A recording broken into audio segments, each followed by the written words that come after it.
retrouve Raoul Steve Goumkon et puis Fanchabi, bonjour. Bonjour.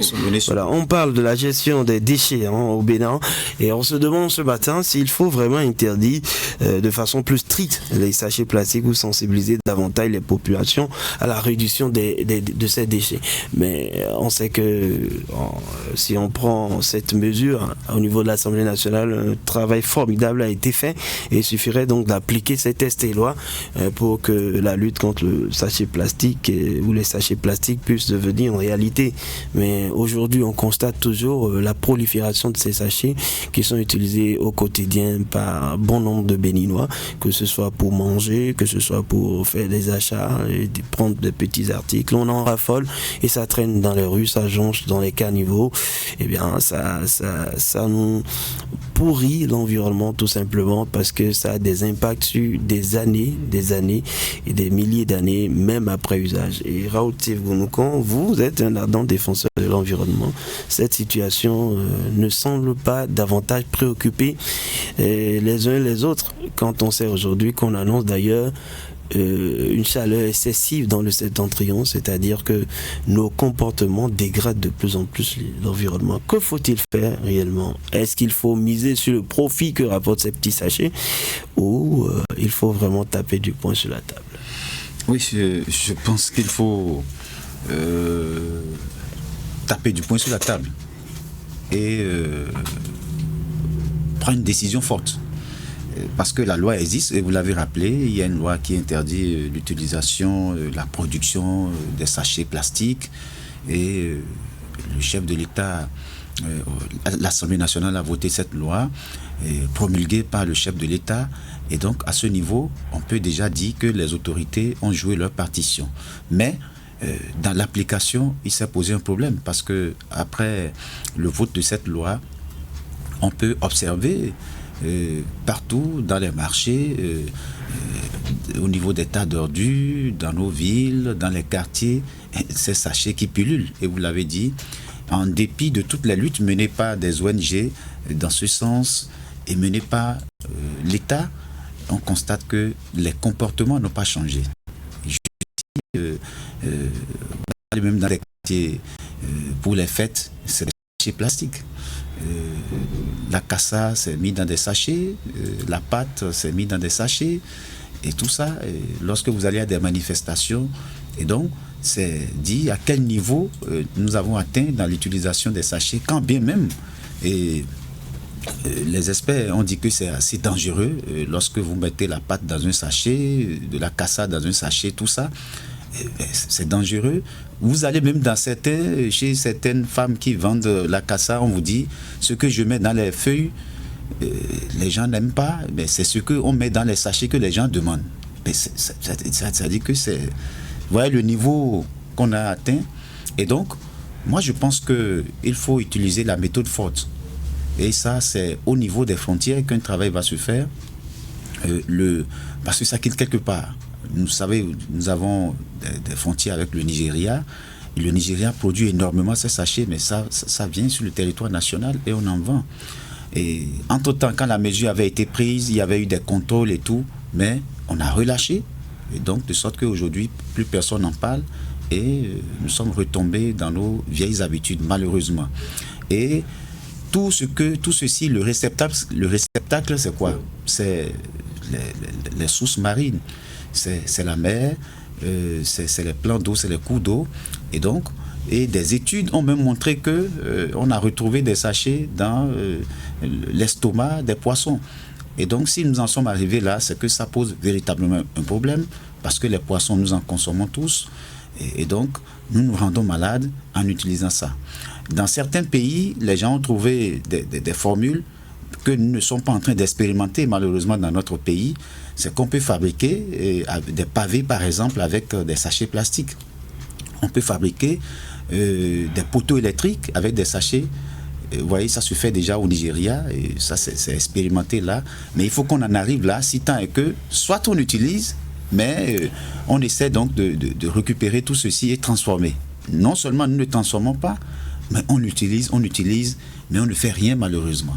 Et je pense que ça pose véritablement un problème et il faut frapper fort, comme on l'a dit, la décision doit être forte, c'est une volonté politique qui peut faire que nous allons en arriver là. Mais si on ne fait rien, c'est que nous allons continuer malheureusement là, avec cette mauvaise pratique et ça va être assez dommageable pour notre santé si on ne fait rien. D'accord. Et puis Fatchabi, votre lecture, aujourd'hui les sachets ils sont ancrés dans les habitudes, mais on peut aussi personnellement commencer par se battre pour changer de comportement. Oui, l'essentiel aujourd'hui, si les luttes ne marchent pas, je crois que Raoul l'a déjà dit, c'est le temps que nous avons mis à nous habituer à l'utilisation des sachets plastiques. C'est au-delà d'un demi-siècle que ce phénomène existe aujourd'hui et malgré cette loi-là qui a été prise, on constate quand même que rien n'a pratiquement changé dans l'utilisation des sachets. Au contraire, on a juste changé la façon je dirais de fabriquer ces sachets-là. Vous avez vu au moment où la lutte avait été lancée, c'était en cachette que beaucoup de personnes, en tout cas, continuaient pas à l'utiliser. Mais il a suffi quand même qu'on baisse la garde pour qu'on révèle au grand jour que les sachets sont encore là et que l'utilisation qu'on en faisait par le passé justement aujourd'hui changé. Vous voyez presque partout où vous passez aujourd'hui, tous les achats que vous faites, c'est le sachet qui est utilisé pour vous servir. Vous allez chez les vendeuses, même pour vous couvrir votre repas d'un point A à un point B, c'est le sachet qu'on utilise. Et Raoul l'a déjà dit, chez les vendeuses, la cassa, le riz et tout ce que vous prenez aujourd'hui, ce sont ces mêmes sachets-là qu'on utilise. Personne aujourd'hui ne dira quand même ne pas savoir les conséquences de l'utilisation excessive de ces sachets-là sur l'environnement. Et ce sont les conséquences que nous subissons aujourd'hui. Quand vous faites le tour, même vous descendez tout à l'heure, vous verrez des sachets qui pilulent un peu partout et quand vous voyez dans presque tout aujourd'hui ce que fait la SGDS, l'essentiel des déchets qu'on arrive à amasser, ce sont les sachets. Donc c'est dire que l'utilisation des sachets aujourd'hui a pris une proportion au-delà de ce qu'on voyait par le passé. Et il a fallu qu'on prenne une loi, qu'on décide donc de lancer une lutte et que l'utilisation a pris donc le dessus. Donc moi je pense quand même qu'il faut à un certain moment taper du poing sur la table et prendre des mesures idoines pour empêcher quand même que cela se produise. Tous, nous avons été instruits sur les conséquences de l'utilisation excessive des sachets plastiques. Raoul parlait tout à l'heure des poissons. Au-delà des poissons, nous-mêmes, même certains animaux également en consomment. Et vous voyez des animaux qui meurent juste après avoir consommé également un aliment mélangé peut-être parfois à ce plastique-là. Donc, même sur la santé, notre propre santé, vous voyez des gens qui utilisent ces sachets-là. Je crois on l'a dit ici, pour faire le feu chez eux. La fumée que cela dégage également a un impact sur la santé humaine.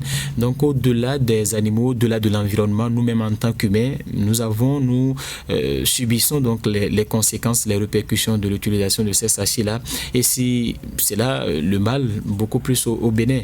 Des lois existent, beaucoup de choses sont faites, mais il n'y a pas un suivi rigoureux qui soit fait. Cette loi-là, si elle était véritablement appliquée, je crois qu'on n'en serait pas là aujourd'hui à parler donc de cette utilisation excessive-là. Vous verrez, même si on lance une lutte, c'est juste pour quelques moments et puis après, chacun se rétracte et puis on revient encore de manière beaucoup plus forte avec les mêmes phénomènes. Ce n'est pas seulement le sachet, il y a plein de phénomènes aujourd'hui où des lois existent, des lois encadrent donc ces choses-là, mais malheureusement, on continue donc par le faire de façon, en tout cas de façon, je dirais au mépris de la loi tout simplement. Donc moi je pense quand même que dans nos différentes localités, personnellement, on devrait déjà quand même commencer par initier un certain nombre de choses et savoir que cette utilisation qu'on en fait des sachets plastiques aujourd'hui, au-delà de ce qui se fait tout de suite aujourd'hui même, c'est que nous contribuons à dégrader notre environnement, même si les conséquences ne sont pas visibles tout de suite. Sur le long terme, il y a forcément quelque chose qui est fait, qui dégrade l'environnement. Vous voyez, on parle aujourd'hui du changement climatique, ça contribue également à cela. La chaleur excessive, le manque de pluie dans certaines localités. Beaucoup ne comprendront pas que c'est notre impact, c'est ce que nous faisons sur l'environnement qui aujourd'hui fait qu'on subit donc toutes ces répercussions-là. Donc, je pense quand même qu'il faut initier la lutte, il faut taper du poing sur la table pour que les gens comprennent véritablement les conséquences de l'utilisation de ces sachets-là sur l'environnement. Merci à vous, Epiphane Tchabi, merci à vous, Raoul Steve Gounoukan.